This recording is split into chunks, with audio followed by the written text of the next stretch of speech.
I'm on Coach Stubbs and I'm interviewing Michael Peca. What are the most important qualities for a great hockey coach?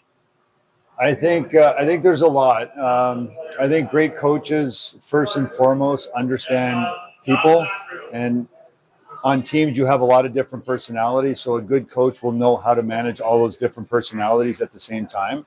Um, I think what's also important is to, depending on what level it is. If we're talking about the NHL, there's still a development element, so you got to make sure you're still developing not just your young players, but continue to make your older players better. And that happens through skill development, stuff that goes on before practice, after practice. Um, but I think at the end of the day, what a lot of good coaches have is just a passion for the game. I think when the players feel genuinely that a coach has a true passion for what he's doing, that gives the players a little bit of energy and a real buy-in to the coach, because the great Pat Quinn had a great line that the players don't care how much you know until they know how much you care. So Yeah. when the players know you're invested in them and their careers and their futures, you'll get the most out of them. Yeah. How has your coaching style been influenced by the best coaches you played for? Well, that's a good question, because I have, under coaches I played for, Brian Kilrea's in the Hockey Hall of Fame, Ken Hitchcock's in the Hockey Hall of Fame, Pat Quinn's in the Hockey Hall of Fame, Paul Maurice will soon be in the Hockey Hall of Fame, Pierre Laviolette will soon be in the Hockey Hall of Fame, Lindy Ruff will soon be in the Hockey Hall of Fame. So I've been very fortunate to play for a lot of coaches that are Hall of Fame guys. And all of them were a little bit different. There were some elements that were the same. And so as a player playing for coaches like that, I can kind of take little bits and pieces of what I felt worked for me and the team and continue to add that on. So I think when you have a coach and you can learn from them, especially if you're a player that wants to coach down the road.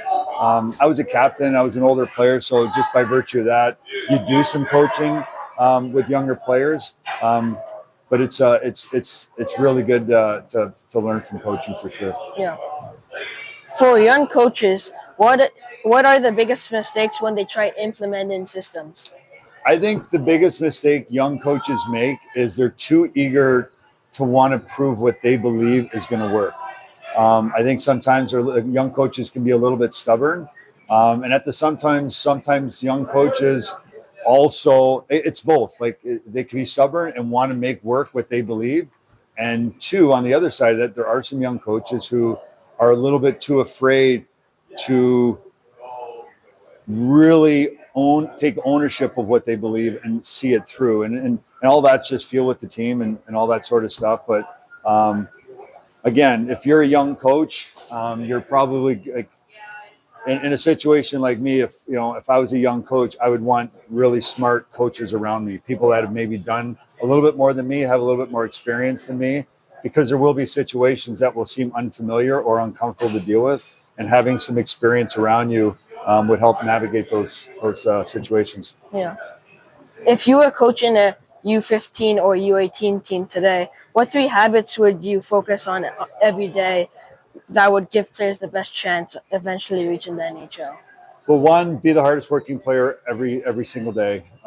Too many guys with skill, as they get higher in maybe junior or college, they think that their skill is going to carry them, and it doesn't. It's hard work, because the skill doesn't go away. The harder you work, the more your skill improves.